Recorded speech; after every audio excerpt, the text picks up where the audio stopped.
கோட்பாடும் உடன்படிக்கை பாகம் 17.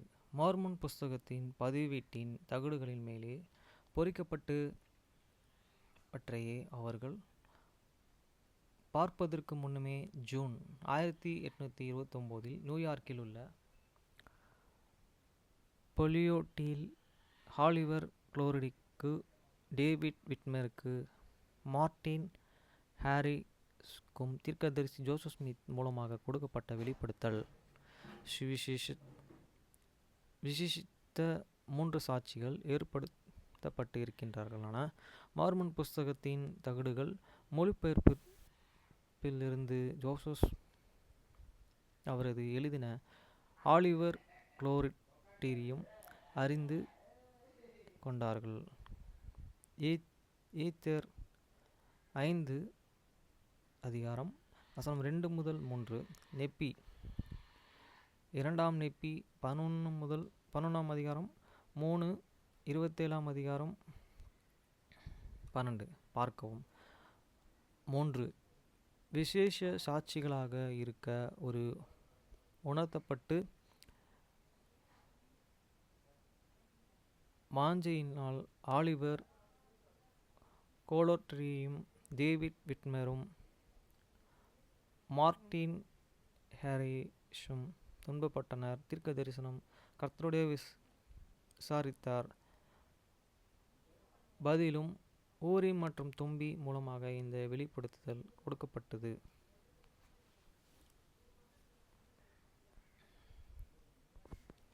ஒன்று முதல் 4 தகடுகளையும் பரிசுத்தமான பிற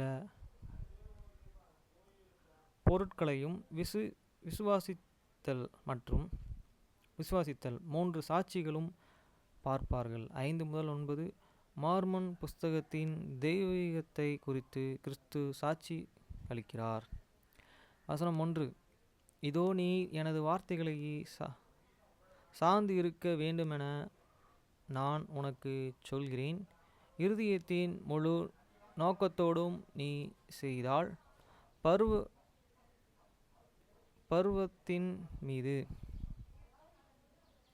பர்வதத்தின் மீது கர்த்தருடைய முகமுகமாய் பேசி கொண்டு இருப்பதும், ஏரோதின் சகோதரனுக்கு கொடுக்கப்பட்ட தகடுகளையும் மார்மோன் கவசத்தையும் லாமோனியின் பட்டயத்தையும் அவனுக்கு கொடுக்கப்பட்ட ஊரிம் தும்பின் சிவந்த சமுத்திரத்தின் எல்லைகளிலே வனாந்தரத்திலே லேகிக்கு கொடுக்கப்பட்ட அற்புதமான வழிகாட்டிகளின் ஒரு சாட்சியும் நீ பெறுவாய். வசனம் 2.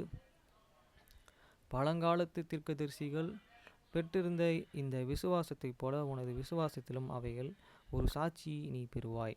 வசனம் 3. விசுவாசத்தை நீ பெற்று உனது கண்களினாலே அவைகளை கண்ட பின்பு தேவன் வல்லமையினால் நீ அவைகளை குறித்து சாட்சியளிப்பார்.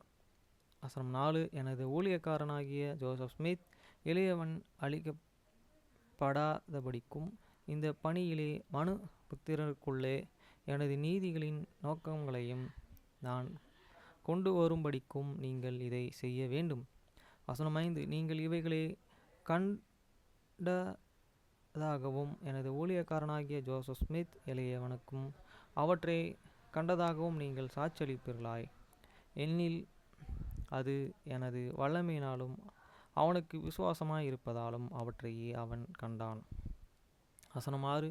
புஸ்தகத்தை நான் கட்டளையிட்ட அந்த பகுதியை அவன் மொழிபெயர்த்து இருக்கிறான். எனது கர்த்தரும் எனது தேவனும் ஜீவிக்கிறபடியே அது மெய்தான்.